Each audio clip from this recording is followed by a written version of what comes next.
The journey is not a short or sharp or fast one. It's a marathon, not a sprint. Alicia Kyrgios, 3-time fitness world champion and a powerhouse in the fitness industry. She is a well-respected coach, 141 pro card wins, 17 world and international pro title wins. 9 out of 10 people will come to you and say, I want to go pro, I want a pro card. Well, why?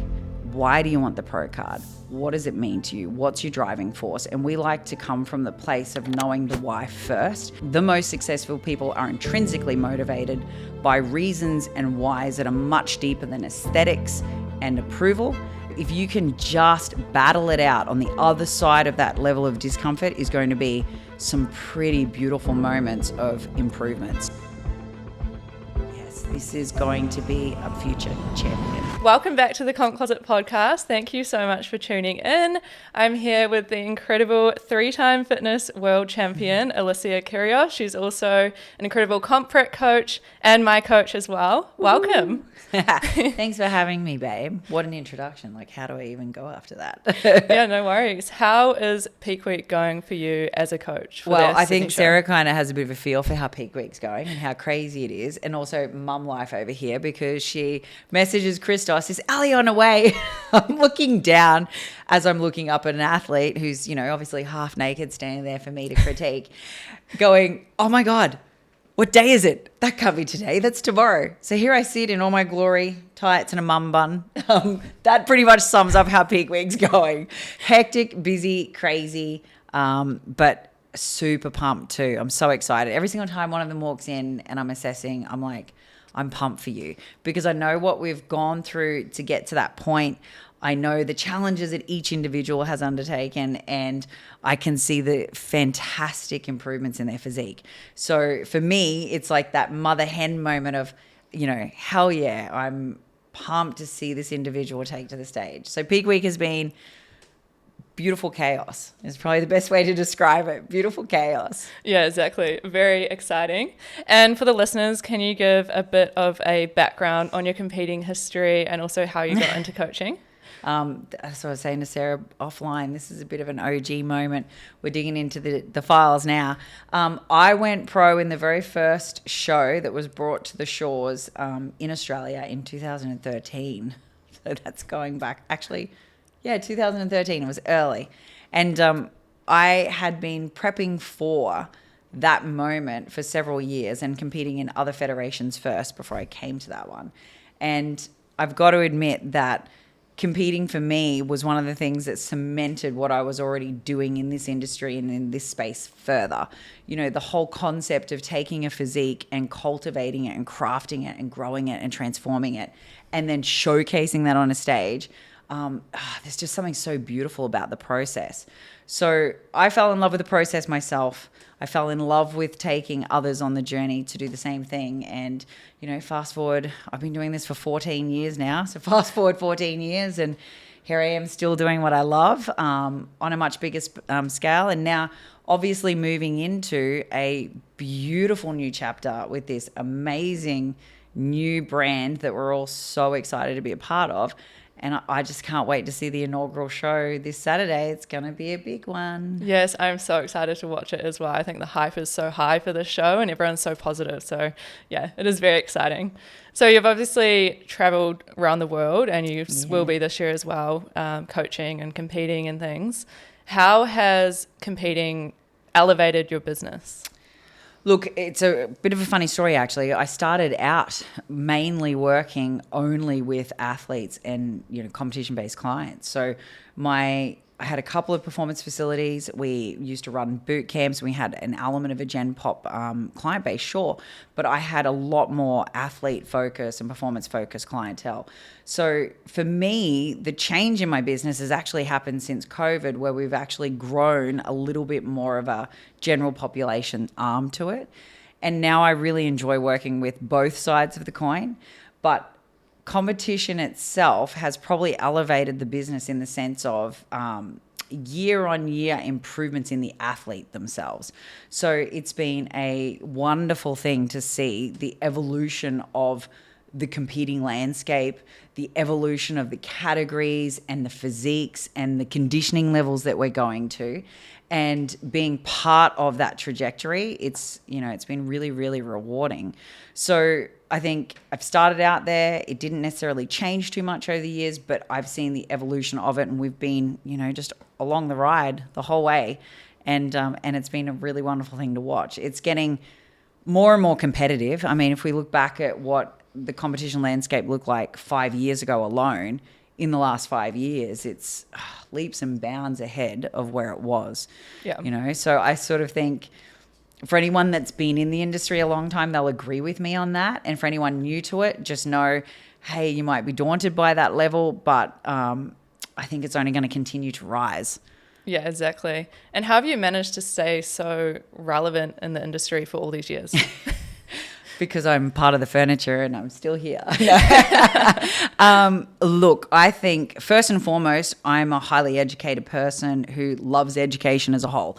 So wherever I can, I am upskilling, I'm growing, I'm learning, I am taking part in continual professional development every single year. I sit on a committee for the competition preparation program for the Sports Nutrition Association.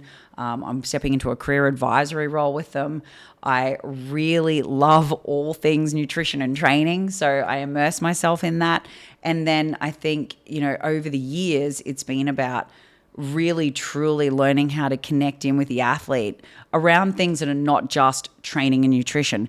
Because an athlete is a human being, not a robot. You don't just plug them numbers and expect them to, spit out a result. It's really navigating the minefield of, challenges in life and situational stuff that builds resilience. So over the years, I would say that it's been a combination perhaps of, continued professional development, ongoing education, listening to feedback and constantly improving systems, processes, infrastructure around my clients, but then more importantly, working a lot more on soft skills. So managing an athlete, and I know you'll appreciate this, Sarah, because we've been together for several years now, managing an athlete's mindset over the whole journey. And I'm talking not just the cut phase to stage, but it's the period leading into and out of that sometimes is even more challenging than the prep, phase itself. So we work really intensely with our athletes to get to know them and to get to know their physiques, but also them as an individual and their nuances and their potential limitations mentally, and then, help cultivate a safe space where they can grow and move through and around and above and beyond them, Yes, exactly. And I think your passion is a big part of it as well. You're obviously very passionate about coaching and competing. What is it that you love so much about all of that? God, what's not to love about seeing someone truly blossom? Taking the foundations of, and oftentimes they're wonderful foundations that I work with, people that have this raw potential. And then even for others, it's a diamond in the rough, and creating this complete gem at the end. Sometimes for me, it's the ones that have the greatest adversity that I get the most fulfillment out of helping, because you help them remove themselves as a barrier to their objectives and goals, and you actually get to a place of nurturing someone through situations they would have otherwise probably quit in. And I don't know, it's just a really fill my cup moment when I have those situations with people. Yeah, incredible. I love seeing those journeys as well, through you. So what's your number one tip for a competitor who wants to go out and win a show? Oh, wow. First things first, just know that the journey is not a short or sharp or fast one. It's a marathon, not a sprint. My first thing to anyone that says to me, and as a coach, most people listening to this that are coaches are going to know that what I'm saying is true. 9 out of 10 people will come to you and say, I want to go pro, I want a pro card. And one of the first things that I think is important to ask the individual is, well, why? Why do you want the pro card? What does it mean to you? What's your driving force? And we like to come from the place of knowing the why first, and then starting to blueprint through that, and creating a bit of a game plan around actual timelines and realistic expectations for where they are now versus where they need to be, and bridging that gap, because building muscle doesn't happen overnight, and progress and improvements are not linear. So realistically, I would say get with someone, coach or mentor or friend or anyone that's just even seasoned pro, that can give you a very honest and objective level of feedback about where you are right now versus where you want to go, and give you an expectation that it might happen over several years. It's not going to be, yep, sure, let's go 12-week cut and you'll go pro, because for most people it doesn't happen that way. So I would strongly suggest that as a first timer, if a pro card is on your cards for you, dig a little deeper as to the why, because that's going to play an important part when the going gets tough, and it's going to. And it's going to keep you on the path when, gratification is delayed because you're in build processes and seasons, as you've experienced, Sarah. It can be difficult sometimes. You go through that uncomfortable period and there's a level of discomfort that you're not familiar with, and you've got to trust in that process and trust that this discomfort is going to provide you with the physique at the end that will get you the pro card. But the pro card is not won by who is the leanest on the stage from a 12-week cut. It's won by who's done the reps and the rounds and the seasons prior to the cut to stage, who gets on stage with the physique and the muscle that meets the criteria. So I think that's probably a very long-winded way of saying, do you have the mass and have you got the time? Yes, exactly. And you mentioned obviously the competitors' why as well. It's important. Is there a common why that you see in successful competitors? Yeah, look, the most successful competitors I know, my absolute best pros, and, even if we want to take a stab at myself, and, I've won multiple titles, it was never about how I look. Never. It was never, ever about how I look.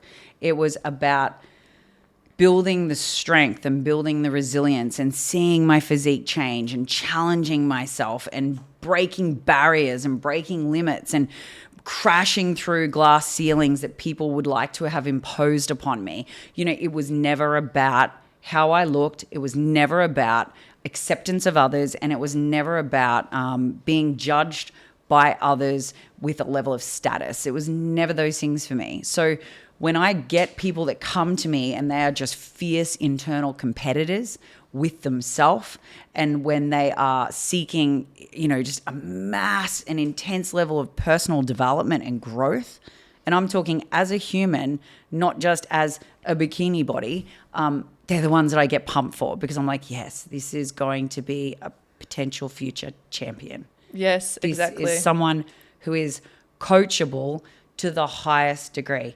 You're someone like that, Sarah. I use you all the time. I pimp her out frequently. Go check this chick's social. This is what you need to be like. Yeah. It is really rare. Unfortunately, I would honestly have to say that 80% of competitors that get on stage probably should never compete, unfortunately. But it's true. It's chasing, trying to move away from something rather than chasing something positive. So I think the most successful people are intrinsically motivated by reasons and whys that are much deeper than aesthetics and approval. And they are, actually serious athletes. They focus on performance. They get down and dirty in the weeds of the data, and they live for that shit, and science is king. So that's what success sounds like to me.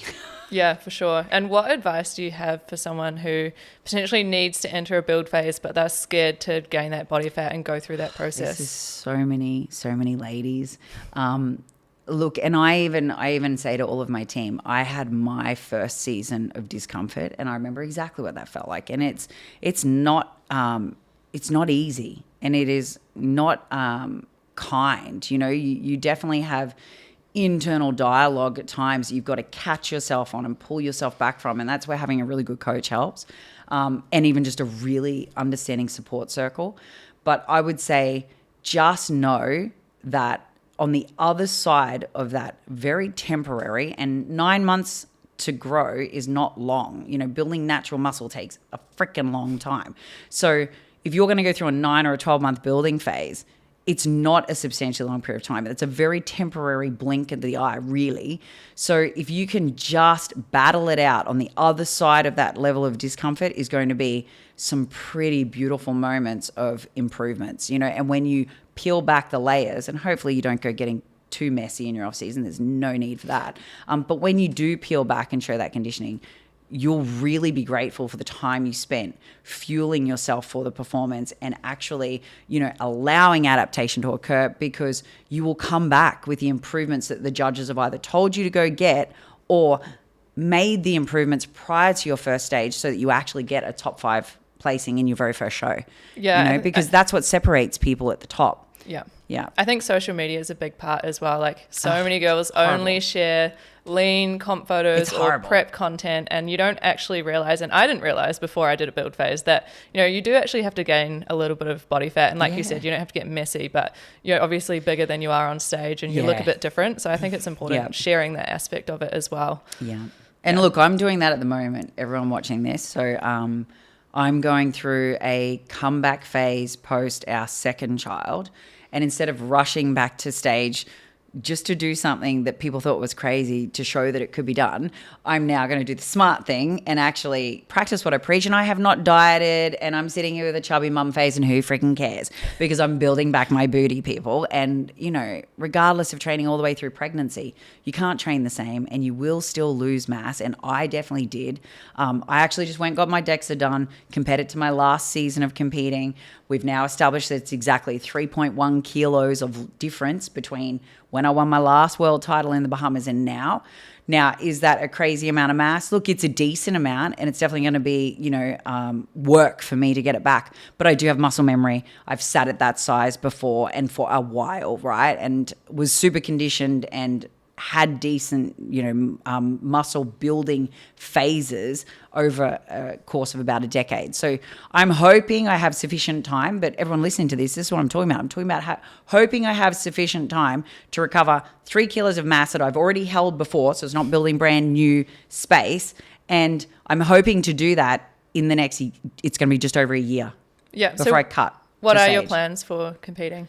If you don't mind sharing. Coming back for that world title, baby. Amazing. I'm hoping to anyway. Let's see. Look, I always like to speak things into existence, and I do back myself. Like, I know what I'm capable of. So it's not an arrogance that I say I know I can win. I know I can. I also know, though, that the game has leveled up. I also know that there are amazing physiques out there from women that have been competing the last 3 to 4 years while I've been off doing IVF and babies. And, you know, they're going to be, they're hot on my tail. Some of them are even maybe slightly ahead of me right now. Will they be in a year and a half? I don't know, but I'm going to go for it, you know? So what does that look like? Doing what I've just talked about.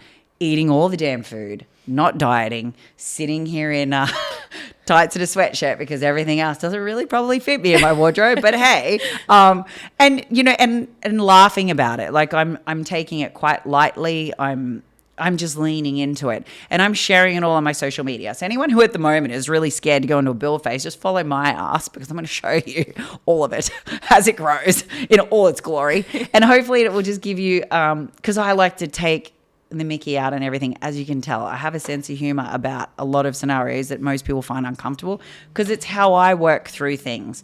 And I think it's sometimes nice to be able to see someone else doing what you find particularly challenging, or that you think people might judge you for, especially, and this is my goal, because it is so confronting to do it, to get up and post the things I'm posting, but I'm doing it in the hope that maybe at least it helps a handful of others out there to have the courage to lean into their first proper build phase, probably, and seriously actually change their physique, change their metabolic baseline, change their health, and change their starting point for a better prep to the next stage. I think the biggest mistake people make is stage on stage on stage, no off season, no downtime, no recovery of health markers, and no progress when they get to that next stage, really. Yeah. And what advice do you have for competitors who step on stage and don't necessarily get the placing that they want? Like, how can they deal with their mindset around that? Look, I think you've got to expect it. Like, one person once said to me, and this has stuck with me ever since, and I think it's a very powerful statement. In any room you walk into, when it comes to the competition space, you have the odds 99% chance against you to win. So when you think about that, it really puts it into perspective. And so we're chasing the 1%ers. We're nailing everything in our control every single season to be the 1% that takes the title, right? Absolutely. And I don't think you should lose sight of that. But it gives you perspective that if you just miss it this time, or if we're just outside the top 5 this time, we're still getting closer to that 1%.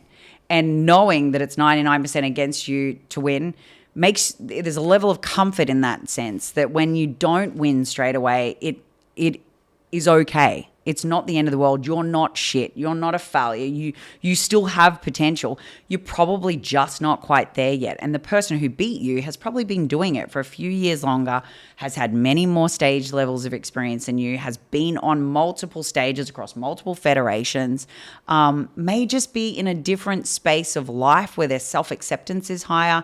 Could be many things, a myriad of things, right? But my point is, there is no such thing as failure. There is only an opportunity for growth. So in every single time you take a second, a third, or you're the bridesmaid and not the bride, don't panic. Go away, be objective, be constructive, and work with your coach to build the gap. Because I didn't turn up as a pro and start winning stuff straight away. I turned up as a pro knowing, and I had this objective in my head, I'm going to go to Worlds and I'm going to just see where they place me. I just want to see where I stack up, and I just want to see how much growth I've got to go. And then I applied that after every single show until I had finally bridged the gap and I started to win. And then once I started to win, I didn't stop winning because I kept chasing improvements even though I was already at the title space. So to win or not to win, you still have shit to work on. To win or not to win, there is still things you can go away and improve and progress on. Winning shouldn't give you complacency, but losing is not a failure. It's an opportunity for more growth. Yeah, you couldn't have put that better. That really puts things in perspective as well. What would you say is, aside from building, the most important thing to be competitive? I'll be a bloody good human. Like, honestly, I think about experiences I've had backstage with some of the biggest names in the industry when I was leading into chasing my first title. And there were some really horrendous ones with some names that would shock you. And I've never forgotten that. And it's actually scarred me somewhat. I had a bit of PTSD post my first ever Worlds backstage. And I can share with you that it 100% molded me to know that I never wanted to turn up like that for anyone ever. Whether I inspired people or not, I didn't ever want anyone to have a bad backstage experience from their interaction with me. So I believe that a really good leader, because that is what anyone holding a title or a crown or a position of, top of the line, you should be a good leader. And really great attributes come down to more than just the physique you put on stage. It's genuinely who and what you are and how you represent the brand that you're trying to be the best in, So I truly think people miss that point. It's like the soft skill side of coaching that a lot of coaches miss. I think that the good human elements and the quality that you bring and the atmosphere you have around you when you walk into a room is equally as important as what you're putting on stage. So to me, success and the ability to be a retaining successor in any kind of title is that you must still be a good role model, a good leader. And actually, I still believe it. You should bring value to the brand. Yeah, for sure. And speaking of brand as well, obviously we've got FMG, which is very exciting. How do you see that changing the community and the competing space? I just think it's going to give back to the athletes in a way that a lot of these brands don't, right? I've seen firsthand something really good go really south simply because of its loss of value when it comes to the athlete and the competitor, losing sight of what matters. And that is the people that come to the table and step on the stages and make the whole experience an experience that's even possible for people, right? So I think the leveling up of athlete care, I think the more consistent judging and the more consistent criteria as a coach even to prepare people for is really lovely. I'm excited for that. I also think it's going to bring a whole new era. And I've already said it's leveled up a lot over the last 5 years. I think we're going to see a very fast trajectory upwards from here too. Yeah, very, very exciting. So we do have a few questions from some of our listeners. So we'll run through a few of those. What is one of the biggest issues you've seen in a reverse diet, and how do you fix it? I actually really hate when people go slow, slow, slow, slow, slow, slow. And then you're seeing them and they're still posting their check-in photos with all their stats at like 3 months post-show, and they've really hardly changed.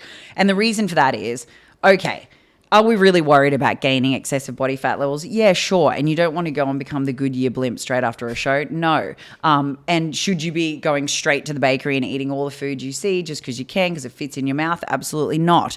But does it have to be so slow and snail-like that you're actually leaving potential adaptations on the table? Absolutely not. So I think the biggest mistake people make is they go too slowly.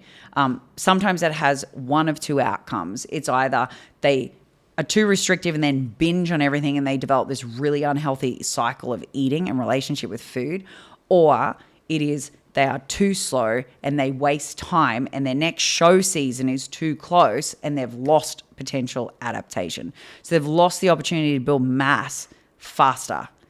So for me personally, I think the best approach usually is a recovery of health more so than a slow reverse.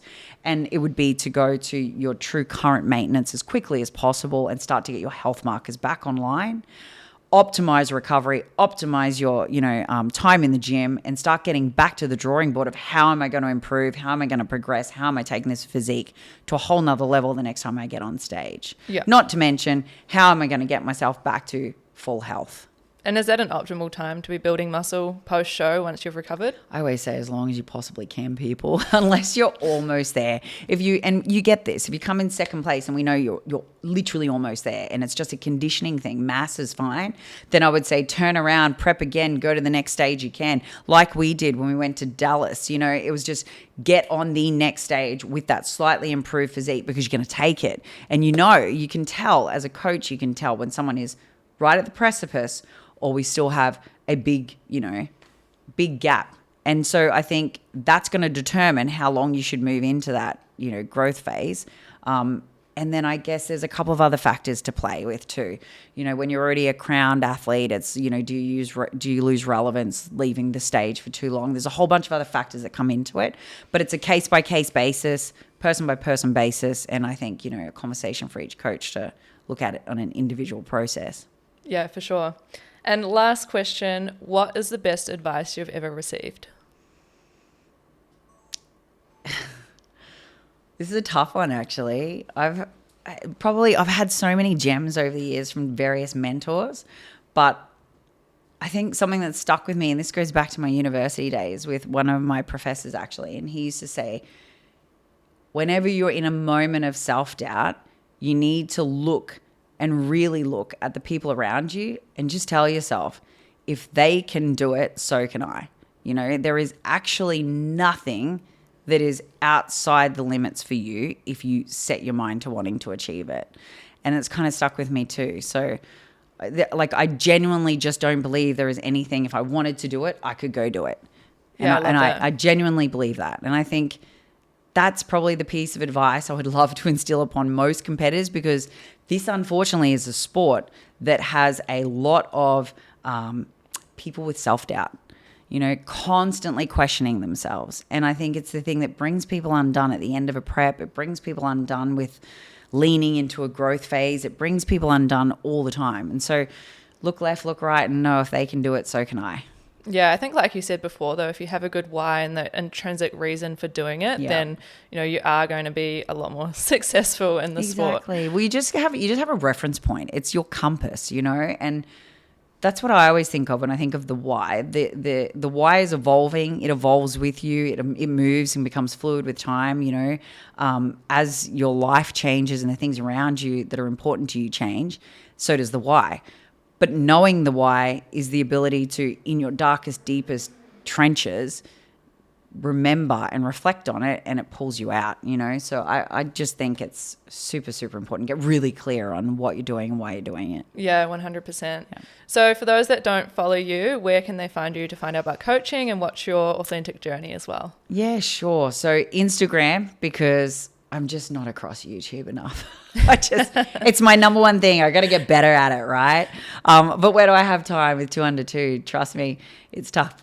But Instagram would be the place. It's just Alicia Kyrgios. And then Ali's Angels. We have an Ali's Angels coaching page, and that's where we share all of our athletes' journeys. So there's some really cool and really inspiring stuff to be found on that one. Amazing. Well, thank you so much for coming on, and I appreciate you jumping in when you're so busy during peak week with clients. I'm so sorry I got my days wrong. Thanks, Sarah. Thanks for having me. Thank you.